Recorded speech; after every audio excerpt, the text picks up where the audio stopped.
Bitcoin and the crypto market is continuing this whipsaw-like motion. Now Bitcoin is back to the upside, testing this exact same resistance that it was running into at 30K during the so-called bank run narrative, which we later proved was all because of the Russian Nord Stream 2 pipeline. Russia started funneling all of that energy into Bitcoin miners, skyrocketing the hash rate, and of course the Russians hodl, which started increasing the price. We can see reminiscence of this exact same key purple trend line and broadening wedge pattern all the way back during the previous cycle prior to lockdowns. It was that purple trend line that played into the top of the 2021 bull market.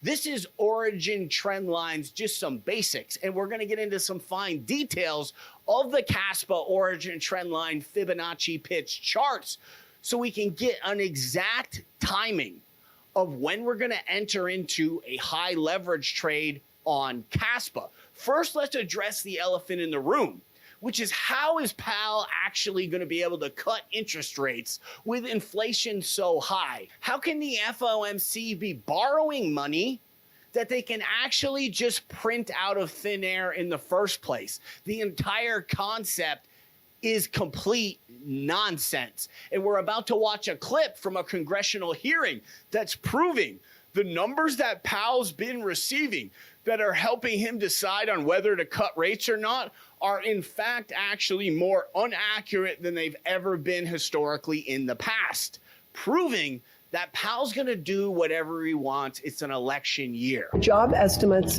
from the Bureau of Labor Statistics are consistently false. Financial media outlets have reported the numbers are repeatedly false. Why should we continue to fund the Bureau of Labor Statistics when it's clearly not fulfilling its duties?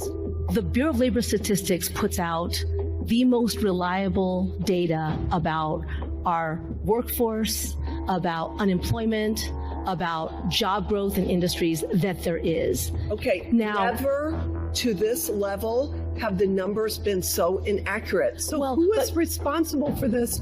And has anybody been held accountable? For everyone who's investing in crypto, this is great. Down with fiat, up with blockchain. Big week for Kaspa, not in fundamentals, not in news release, but in fact on the charts. There are two massive trend lines that are coming to an apex this week. As we jump into the Caspa chart, for everyone who's new to origin trendline Fibonacci pitches, this chart might look very busy. In fact, it's extremely simple. Keep in mind, this is just two trend lines and they're correlating Fibonacci pitches.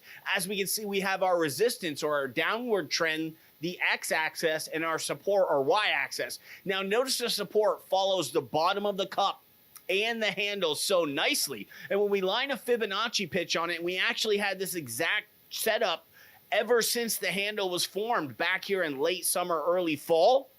We have this beautiful Fibonacci pitch that was pre-set up to catch the top of the November and then the preceding December, February breakout.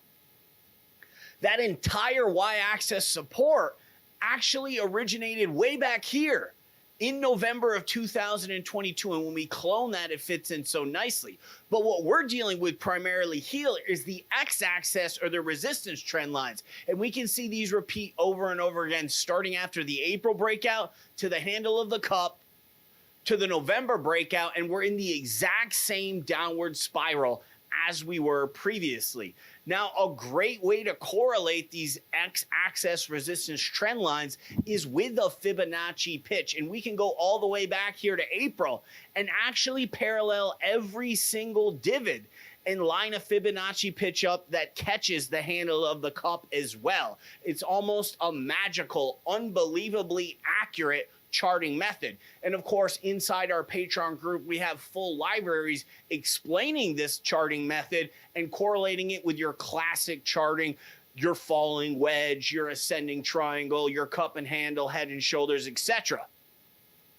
The key point to charting the breakout and preparing for the leverage trade is acknowledging when the y-axis support trend lines based on this Fibonacci pitch are going to start taking control and having influence over the candle. And we've had a very clear descent downward without any of these trend lines really holding onto the candle very much. We had a bit of a stall out around the red zone, a slight stall around the blue zone, but now that we're entering into the bottom of the gray zone, the candle seems to be stopping there. We just have some wicks shooting into the beginning of this teal zone here, this gray zone that's going to start taking over control of the Caspa candle. And of course, we're going to break to the top side of the x-axis resistance line.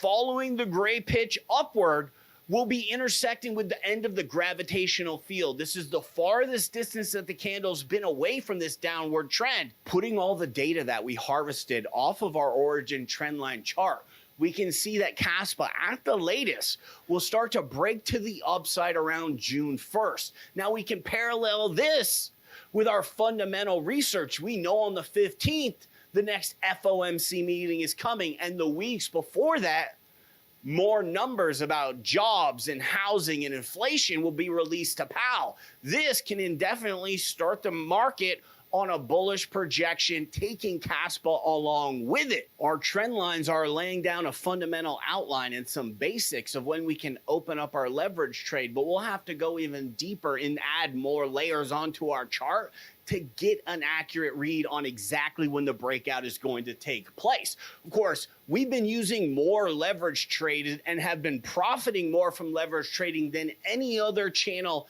that's covering Caspa. 400 days ago, we had $12,500 to our name. What did we do with it? We were all in on a short with AVAX. Now, we didn't do this foolhardily. We layered into the short trade as AVAX continued to fall off of the May 2nd FOMC meeting decline. Once we reaped the profits from that, we went all in into Kaspa sold storage, and we've been adding on with leverage trades ever since. Today, we've got 1.5 million Kaspa coins in cold storage. This is a life-changing amount to all of my success, not to years with crypto, but to years of experience with day trading stocks, studying charting indicators, studying candlestick patterns, and then applying these concepts into cryptocurrency, which is basically softball, and stock trading is the big leagues. Crypto charts are way easier to trade than stock charts because all the trend lines keep repeating over and over again. Let me show you another example here on Solana. Look at how clear and decisive Solana's path is dictated by these repeating origin trend lines over and over again. And we'll end this video with one final tip, just to give you some insight into why not only you want to hit subscribe to this channel, but also join the VIP group, is because years of experience can add money to your pocket all over the place. There's no need for you to take a massive L just to learn all the lessons that somebody else has, including this one. When you get a winning leverage trade and you go to close it, the limit order button is an illusion. You will lose up to half of your gains that you earned so hard as soon as you hit limit close, because the size of your order compared to the size of all the book orders they're trying to fill is so gargantuan, it just clears the entire book out and your gains are going to evaporate. You have to piece that winning leverage trade apart into smaller sections and close them out basically by reading the book and finding your dance partner on the buying side. Otherwise, you will lose that money to slippage. We've got loads of more tips and tricks that are just going to add up in exchange for wallet dust inside the Patreon group. Thanks for checking out this video. We'll catch you on the next one.